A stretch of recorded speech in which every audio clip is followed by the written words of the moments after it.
deeply concerned by M23's continued campaign of violence in North Kivu province and by the tensions on the DRC-Rwanda border. We also echo the Secretary General's calls for M23 and all non-state armed groups in Eastern DRC to cease violence against civilians, disband, and lay down their weapons.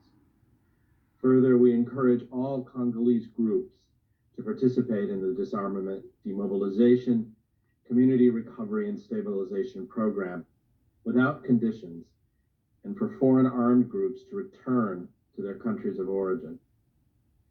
We ask the DRC and Rwanda to continue positive steps toward de-escalating tensions. We note our support for the Nairobi process and as well for the high-level engagement from the presidents of Kenya and Angola on this issue. We want to use this opportunity to highlight that all countries must respect their neighbors' territorial integrity. We have made clear that any entry of foreign forces into the DRC must be done in cooperation with the DRC and must be done transparently.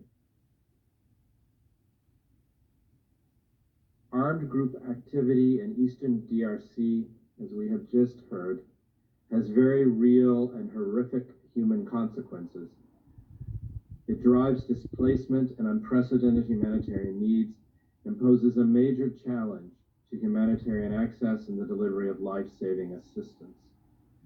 For example, MONUSCO reporting from Ituri province highlights that armed groups killed nearly 800 civilians during this most recent reporting period alone. We are extremely troubled by Rwanda's statements questioning MONUSCO's impartiality. The mission has worked hard to carry out its mandated objectives impartially in what is an increasingly complex environment. Such statements encourage hostility to MONUSCO peacekeepers, and they are unacceptable. To be clear, any rhetoric inciting violence or otherwise increasing the risks to MONUSCO's personnel and their safety and security is unacceptable. The DRC, of course, bears the primary responsibility for protecting its own citizens.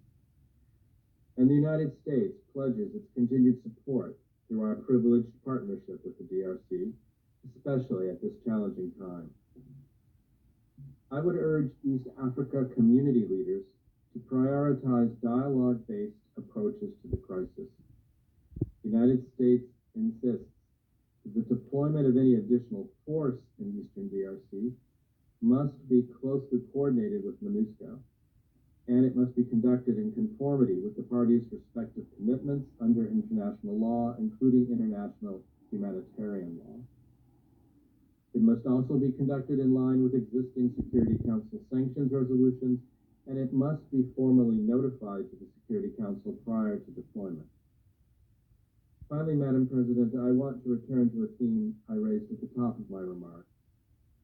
The United States joins its allies in encouraging all actors to refrain from using rhetoric that might spark violence against UN peacekeepers or against Kinyarwanda speakers or people of Rwandan origin in Eastern DRC.